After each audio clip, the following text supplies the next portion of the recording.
Good morning guys! Si Daddy ay tumatakbo. Ito nga guys, at tumatakbo tayo. Nag-jogging tayo guys. Bali, first time kong mag-jogging. Medyo mabigat sa baksaan ng pa. Tsaka medyo parang ang hirap huminga. Kasi madaling araw at medyo malamig to guys. Kaya yun lang.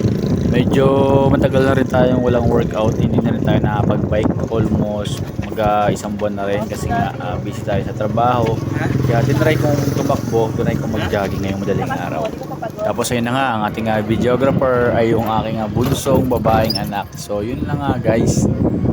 Para mabilis ako dyan kasi naiiwan ko sila, pero meron din tayong kahinaan, ang hingal, sobrang hingal. Kaya ayan, dumating sa punto na bumabagal ang takbo natin. Tsaka parang tingin ko bumigay talaga ako kasi tumaas na naman ang timbang natin.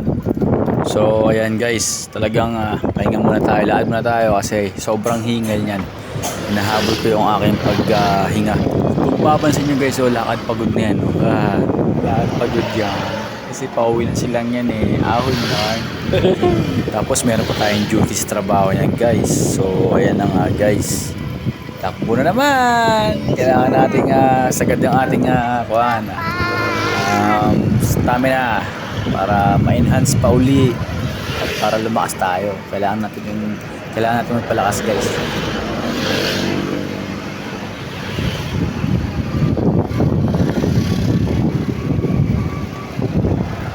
Sorry na guys kung medyo makulit yung ating videographer.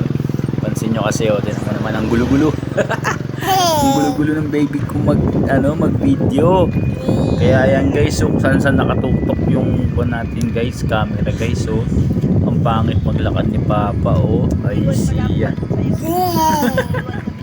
So ito nga pala ang aking unang takbo, unang jogging sa taon na to. Nakapagod, ang sakit sa binti, ang sakit sa legs. Kaya ayan, takbo na naman tayo guys. So abangan nyo ang aking pangalawang takbo. So kailangan talaga natin magpalakas kasi kailangan talaga natin yan. Physical na lakas. Sa totoo lang, sobrang nahingal ko dyan.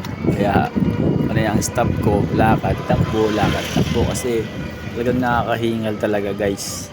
Malamig pa sa panahon na yan dahil nga medyo malakas ang hangin dyan. Yung lakad ko parang lakad nagmamaktol na pagod yan.